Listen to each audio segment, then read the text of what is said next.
ലക്ഷദ്വീപിൻ്റെ വൈവിധ്യമായി കണക്കാക്കുന്നത് അവിടുത്തെ മനോഹരമായ ബീച്ചുകളാണ്. പാരിസ്ഥിതികമായ സന്തുലനം നഷ്ടപ്പെടുന്നതിനാൽ ഇവിടെ മാസ് ടൂറിസം പ്രൊമോട്ട് ചെയ്യപ്പെടുന്നില്ല.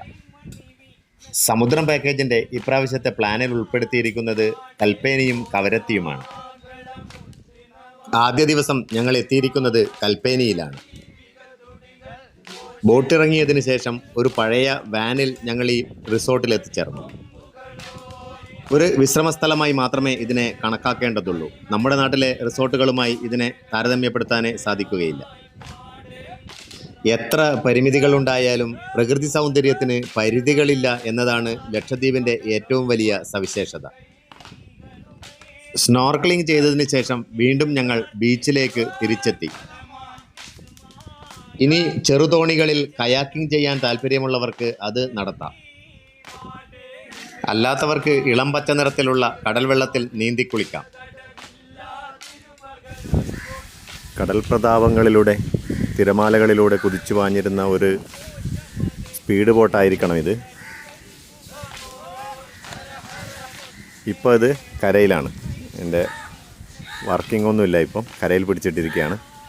അപ്പോൾ ഇതുപോലെ ഒരു കയാക്കിംഗ് ചെയ്യാൻ പറ്റുന്ന ഒരു ചെറിയ ബോട്ട് പോലെയുള്ള സിസ്റ്റം, ഒരു ചെറു ബോട്ട് കമത്തിയിട്ടിരിക്കുന്നതാണ്.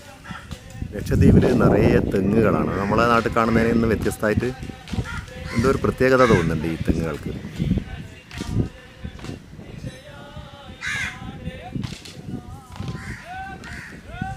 ഞാൻ ഇവിടെ വരുന്നതിന് മുമ്പ് വിചാരിച്ച ലക്ഷദ്വീപ് ഇവിടെ കണ്ടലൊന്നും ഉണ്ടാവില്ല എന്നാണ് വിചാരിച്ചത്. പക്ഷേ അത്യാവശ്യം കണ്ടലുകളും നമുക്ക് കാണാൻ പറ്റുന്നുണ്ട്.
കൽപ്പേനി നാട് കണ്ടോ,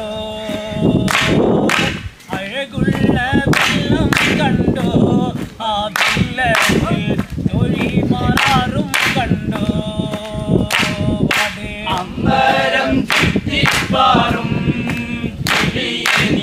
കൽപ്പേനി നാട് കണ്ടോ,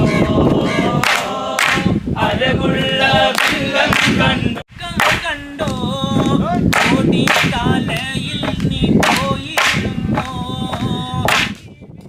നീന്തലറിയാത്തവർക്ക് ഇവിടെ കടലിൽ നീന്തിക്കുളിക്കാനൊരു സൂത്രമുണ്ട്. കപ്പലിൽ നിന്ന് ഇറങ്ങുമ്പോൾ നാം കൊണ്ടുവന്ന ലൈഫ് ജാക്കറ്റ് ധരിച്ചുകൊണ്ട് തന്നെ നീന്തിക്കുളിക്കാം. ഉച്ചഭക്ഷണത്തിന് ശേഷം അവതരിപ്പിച്ച നാടൻ കലാരൂപം കണ്ടതിന് ശേഷമാണ് അടുത്ത സ്ഥലത്തേക്കുള്ള യാത്ര. നാട്ടുപറമ്പിലൂടെയുള്ള ഒരു യാത്ര പോലെയാണ് നമുക്ക് ഈ വാൻ യാത്ര അനുഭവപ്പെടുക. കഷ്ടിച്ച് വാനിന് കടന്നു പോകാനുള്ള വീതി മാത്രമേ ഈ റോഡിനുള്ളൂ. അത് കടന്നു പോകുന്നത് മുഴുവൻ പറമ്പുകൾക്ക് നടുവിലൂടെയാണ്. എതിരെ വാഹനങ്ങൾ വരുമ്പോൾ നാം ശ്വാസമടക്കി പിടിച്ച് നിന്നു പോകും.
ലക്ഷദ്വീപിലെ ബനിയൻ ഫാക്ടറി കാണാനും പർച്ചേസിന് വേണ്ടിയിട്ടാണ് നമ്മൾ പോകുന്നത്.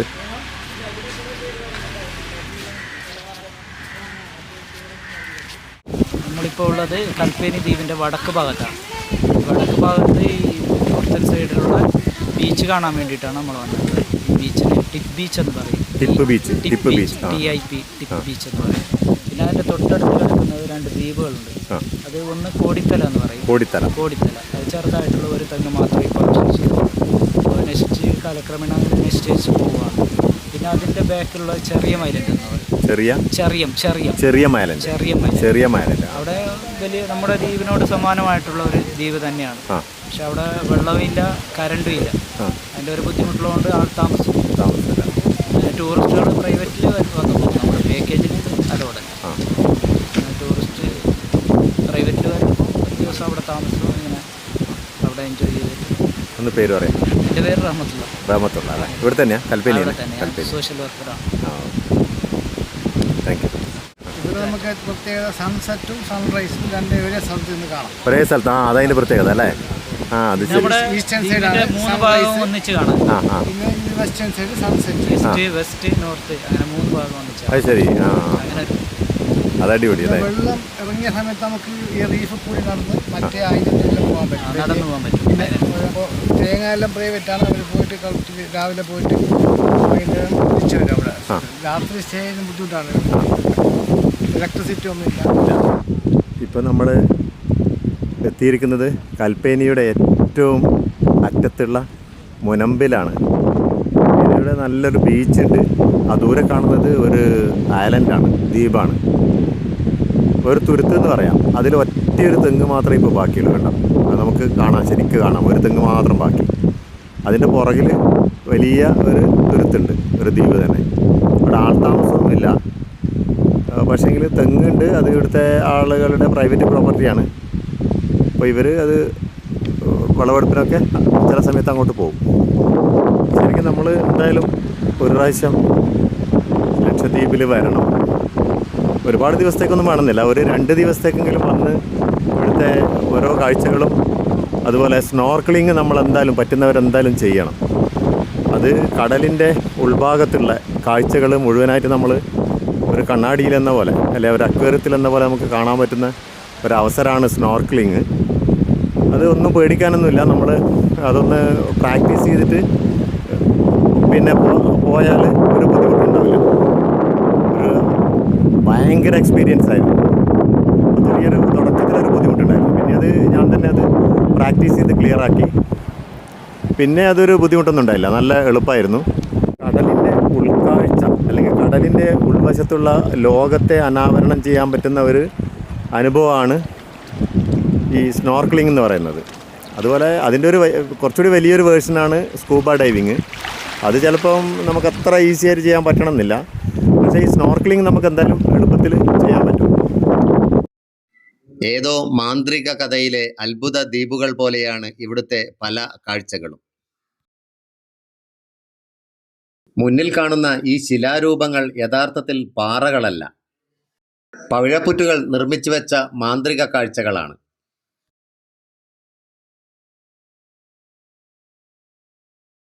ചരിത്രാതീത കാലത്ത് രൂപവൽക്കരിക്കപ്പെട്ട ഫോസിലുകൾ പോലെ ചില രൂപങ്ങൾ. ഇതൊക്കെ ചേരുന്നതാണ് യഥാർത്ഥത്തിൽ ലക്ഷദ്വീപ്.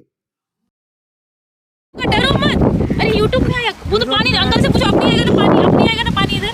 ये मेरी बेटी बोली हाँ अंकल हमें बाद में आओगे तुम बोलो कैसा लगा। मैं कुछ नहीं होगा। मेरे को बहुत अच्छा लगा, बहुत अच्छा। इधर पर इतना अच्छा अमेजिंग सा था कि क्या बहुत मजा आया। क्या पसंद होगा? बीचेस और समुद्र, इतनी सारी चीजें, फ्लोटिंग करना बीचेस में, और पानी के अंदर जाना। ब्यूटीफुल फिश देखी आप? बहुत ब्यूटीफुल फिशेस थी। और यहाँ पर ना बहुत सारे क्रैब्स हैं। Crabs, everywhere crabs. You have anything to tell? She is my daughter and हमने बहुत enjoy किया Lakshadweep. It's a very beautiful place. Yes. Lifetime we have to. Yes. We have to come over here. Bye karo. Bye. Bye. പേരെന്താ? ദുൽഖദർ അല്ലേ? ഇവിടെ തന്നെ കൽപ്പേനി തന്നെ? Kalpeni. Okay. ഇത് മറ്റേ നിങ്ങൾ ഈ സ്പോർട്സിൻ്റെ